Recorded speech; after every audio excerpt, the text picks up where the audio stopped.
इसमें हम देख रहे हैं अर्थ की दृष्टि से वाक्य भेद। अब यही पढ़ेंगे।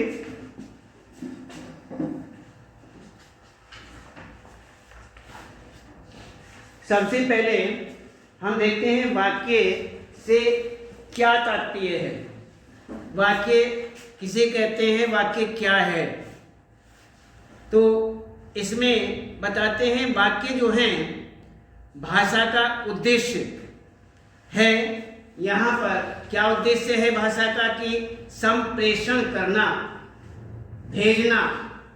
एक तरह से वाक्य जो हैं आदान प्रदान करने के लिए हैं।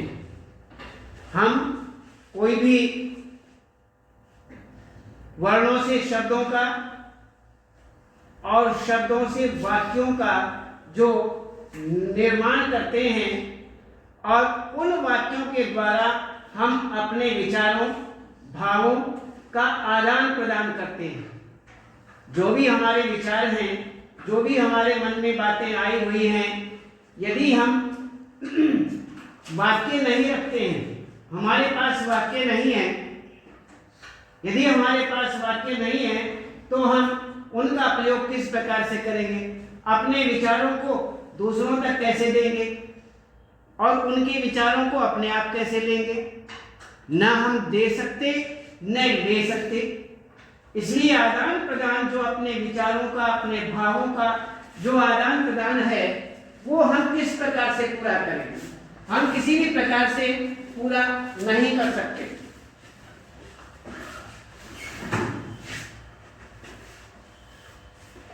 हम किसी भी प्रकार से उसे पूरा नहीं कर सकते। ये सबसे बड़ी हमारी परेशानी रहती है।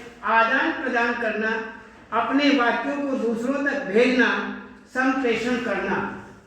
उसे भेजते हैं और फिर वहां से लेते भी हैं। तो आदान प्रदान, संप्रेषण के अंतर्गत हम वार्तालाप करते हैं और वार्तालाप की रचना वाक्यों से ही होती है। ये हम बता चुके हैं कि जो भी हम आपस में बातचीत करते हैं वो वाक्यों के द्वारा ही हो सकती है। आप शब्द जानते हैं, वर्ण जानते हैं, वर्णों के बाद शब्द आपने जाने और शब्दों को फिर आपने आपस में जोड़ दिया, उन्हें जोड़ करके आपने वाक्य बना लिए। उन वाक्यों के द्वारा आपने दूसरों से बातें की, वार्तालाप किया। क्यों, सामने वाला जो है, एक तो बोलने वाला जिसे वक्ता कहते हैं, एक सुनने वाला जो श्रोता कहा जाता है। तो वक्ता और श्रोता, हम बोल रहे हैं तो हम वक्ता हो गए, आप श्रोता हो गए। आप बोल रहे हैं, आप वक्ता हो गए, हम श्रोता हो गए। तो आपस में एक दूसरे का वक्ता और श्रोता मिलकर के बातचीत की जाती है, वार्तालाप की जाती है। वार्तालाप करना, आदान प्रदान करना। वार्तालाप करना, अपने वाक्यों, विचारों, भावों का आदान प्रदान करना। इसको ही हम संप्रेषण, आदान प्रदान कहते हैं। तो ये जो वाक्य हैं वार्तालाप करने के लिए तो हम वाक्यों की रचना करते हैं और वार्तालाप के आधार भूत जो इकाई है वो वाक्य माना जाता है। अर्थात बातचीत करने का जो आधार है वो क्या है, वाक्य। इसमें वाक्यों के द्वारा व्यक्ति अपने भावों और विचारों को व्यक्त करता है। ये आपको सब बता चुके हैं। अब वाक्यों की रचना विभिन्न पदों से और पदबंधों से होती है। वाक्यों में आए हुए सभी पदबंध परस्पर मिलकर वक्ता के विचार या संदेश को प्रकट करते हैं। उसे विचार कहा जाता है या फिर उसका संदेश कहा जाता है। कि इस तरह जो भी कहा जा सकता है कि वाक्य मानव मन के भावों और विचारों को व्यक्त करने वाली भाषा की लघुतम इकाई मानी जाती है। लघुतम, छोटी से छोटी ये इकाई है। और वाक्यों के इस प्रकार से यहाँ पर कुछ उदाहरण दिए जाते हैं। केवल वाक्य जो हैं उनका उदाहरण है कोई भी वाक्य बोले जा सकते हैं, यही नहीं। जैसे बच्चे पतंग उड़ा रहे हैं, सब लोग बहस कर रहे हैं, किसान खेतों में हल चला रहा है, किसान खेतों में बीज बो रहा है, किसान खेतों में फसल काट रहा है, किसान खेतों से अपनी फसल वापस ला रहा है। तो इस प्रकार से कोई भी वाक्य बनाए जा सकते हैं। बच्चे खेल रहे हैं, बच्चे पतंग उड़ा रहे हैं, बच्चे पतंग नहीं उड़ा रहे हैं, कोई भी वाक्य बनाए जा सकते हैं। तो इस प्रकार से यहाँ पर इसमें क्या होता है, कर्ता का और क्रिया का होना जरूरी है। यदि आप कर्ता के हिसाब से कोई वाक्य बनाएंगे तो उसे वाक्य थोड़े कहा जाएगा जिसमें क्रिया नहीं है। मान लीजिए बच्चे पतंग, अब क्रिया को उससे निकाल दिया जाए। उड़ा रहे हैं, नहीं लिखा है, न बोला है न लिखा है, तो क्या उसे वाक्य पूरा वाक्य कहेंगे? नहीं, वह पूरा वाक्य नहीं कहा जाएगा, अधूरा वाक्य है। कोई भी वाक्य बिना क्रिया के पूरा नहीं होता है। कोई भी वाक्य यदि उसमें क्रिया नहीं तो वाक्य भी नहीं। इसलिए कर्ता क्रिया का होना अनिवार्य है। तो यही बता रहे हैं कि जो क्रिया का जो अंश है वो होना अनिवार्य है। इसी में दूसरा उदाहरण देकर के बताते हैं कि लड़के ने बिल्ली को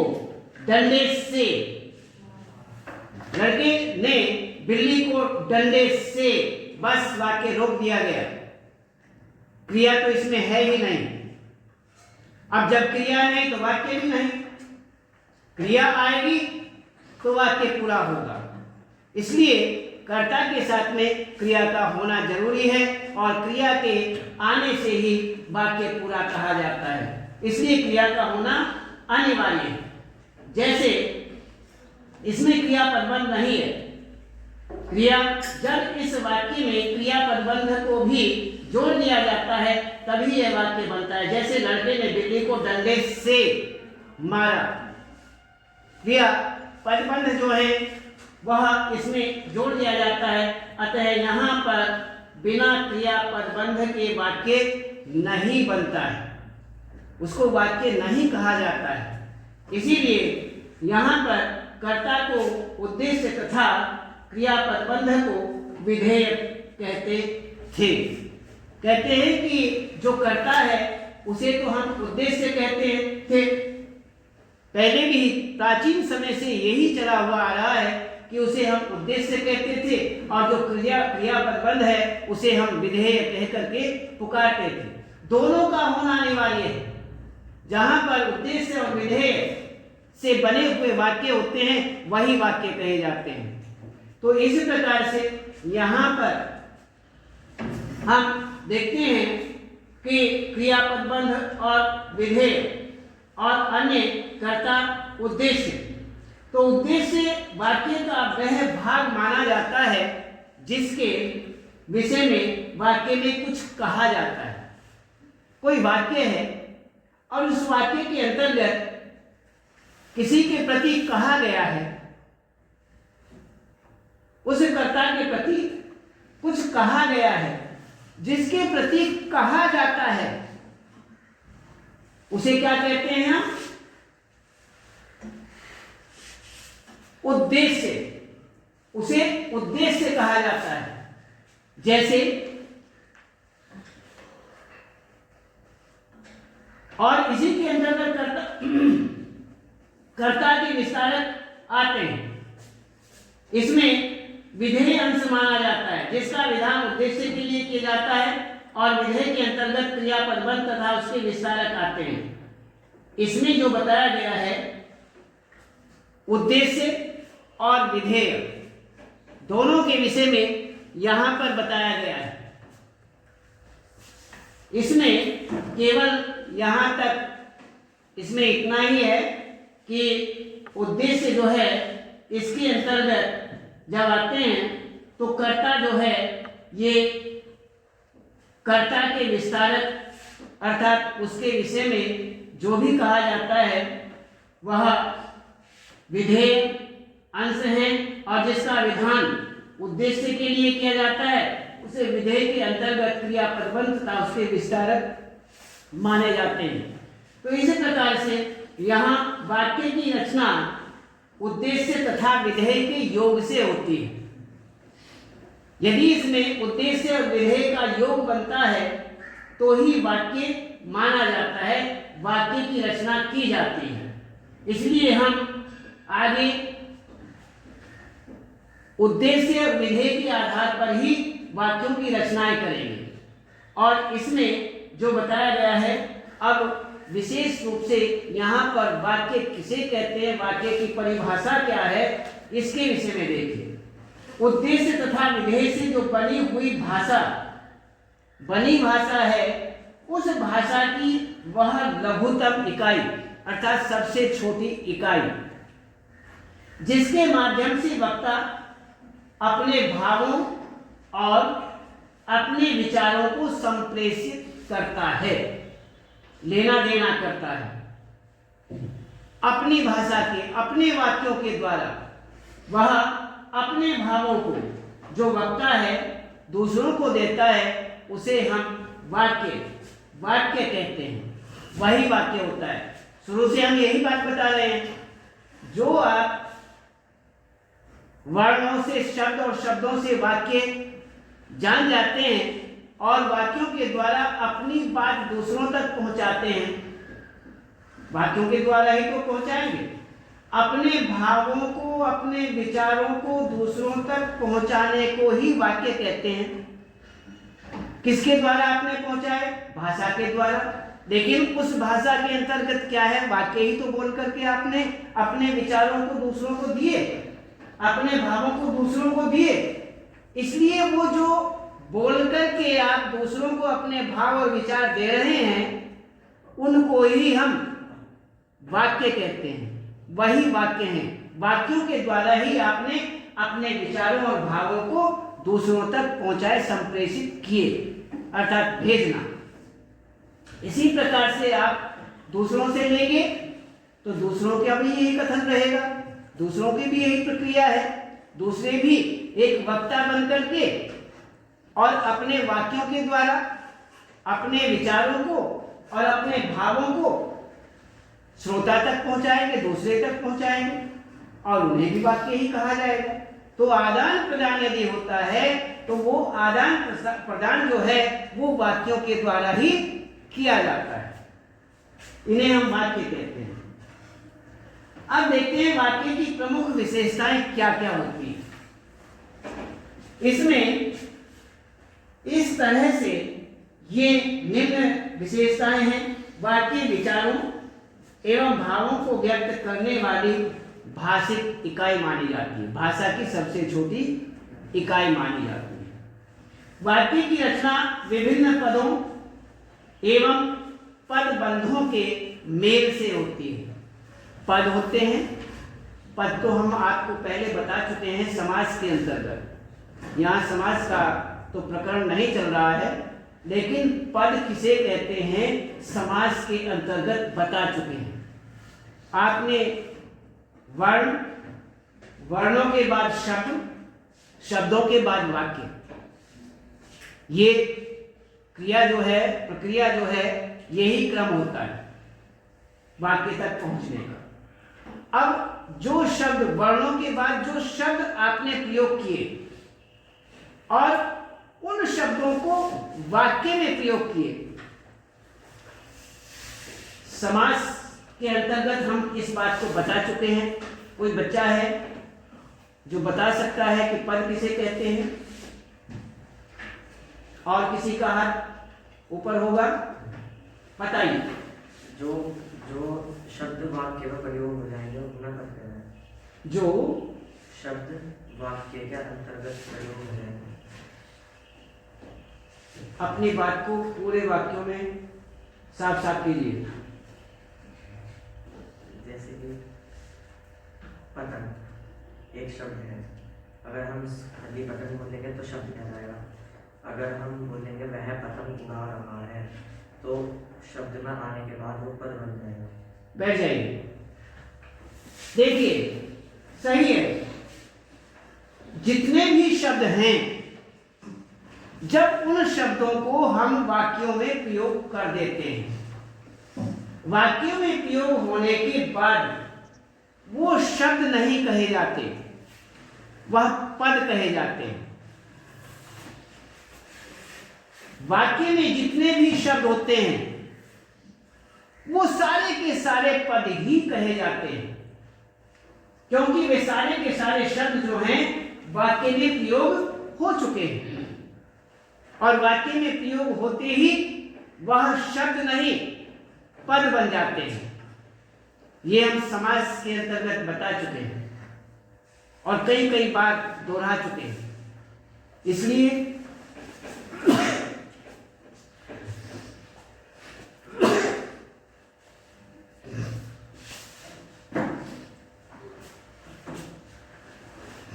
तो ये हुआ हमारा पद, उन्हें हम पद कहते हैं। पद परिचय जब भी किया जाता है, पद परिचय का जब भी इस तरह का कोई आपको शीर्षक आएगा तो उसके अंतर्गत वो जो सारे के सारे वाक्य के अंतर्गत पद होते हैं वह उन पद परिचय उन्हें ही कहा जाता है। बच्चे पतंग उड़ा रहे हैं, बच्चे पतंग उड़ा रहे हैं, ये सारे के सारे पद हैं अलग अलग। इनको अंडरलाइन कर दिया जाता है। जब आपसे परिचय कराया जाता है तो उसमें क्या कर दिया जाता है, बच्चे के नीचे अंडरलाइन, बच्चे के नीचे रेखांकित कर दिया बच्चे को, तो आप संकेत आपको मिल गया कि बच्चे का आपको पद परिचय करना है। उड़ा रहे हैं उसके नीचे कर दिया, क्रिया के अंतर्गत आपको उसका परिचय करना है। पतंग के नीचे कर दिया तो पतंग, पतंग को, बच्चे पतंग को, उसके नीचे पतंग को के नीचे रेखांकित अंडरलाइन किया तो उसका आपको पद परिचय करना है। तो इस तरह से पद परिचय जो किए जाते हैं, पद परिचय वो अलग अलग वाक्य के अंदर जो शब्द हैं जो रेखांकित हैं वो उस समय शब्द नहीं, आपके सामने शब्द नहीं आएगा, पद से संकेत होगा। इसलिए पदों का परिचय किया जाता है। तो यहाँ पर वाक्य की रचना विभिन्न पदों एवं पदबंधों, इसमें कर्ता, क्रिया, कर्म अलग अलग होते हैं। कर्ता भी होते हैं, क्रिया भी होते हैं, कर्म भी होते हैं। किसी किसी वाक्यों में कर्म नहीं होते हैं, किसी में कर्म होते हैं, किसी में दो कर्म भी होते हैं। ये अलग अलग हैं। और कर्ता के साथ में क्रिया का होना अनिवार्य है, ऊपर भी बता चुके हैं। जिस कर्ता के साथ में क्रिया नहीं तो वाक्य नहीं, ये भी आपको बता चुके हैं। तो इस तरह से क्रिया जिसमें नहीं अर्थात उसे क्रिया को हम क्या कहते हैं, पदबंध, क्रिया पदबंध। पदबंध हुआ, अन्य कोई भी पद हुए, तो ये सारे के सारे जब तक इकट्ठे नहीं होते तो वाक्य नहीं कहा जाता। तो वही कहते हैं वाक्य की रचना जो होती है विभिन्न पदों से होती है, पदबंधों से होती है। उनके जो मेल है, इकट्ठा होना, उनसे होती है। वाक्य के दो प्रमुख घटक होते हैं, हम इनके विषय में बता चुके हैं, उद्देश्य और विधेय। बिना विधेय या क्रिया पदबंध के कोई भी वाक्य नहीं बनता है। वाक्य समय पूर्ण तथा स्वतंत्र होता है, पूरा होता है और आजाद होता है, स्वतंत्र होता है, स्वतंत्र वाक्य कहा जाता है। तो इसी प्रकार से अब आगे देखते हैं वाक्य के भेद। एक वाक्य के भेद दो प्रकार के माने जाते हैं। एक माना जाता है रचना के आधार पर, एक माना जाता है अर्थ के आधार पर। दो भेद मानते हैं, रचना के आधार पर और अर्थ के आधार पर। इसमें हम दोनों के विषय में विचार करेंगे। लेकिन आपके कोर्स के अंतर्गत, पाठ्य के अंतर्गत कौन सा है उसके विषय में विचार कर लेंगे कि आपको कितना बताना है।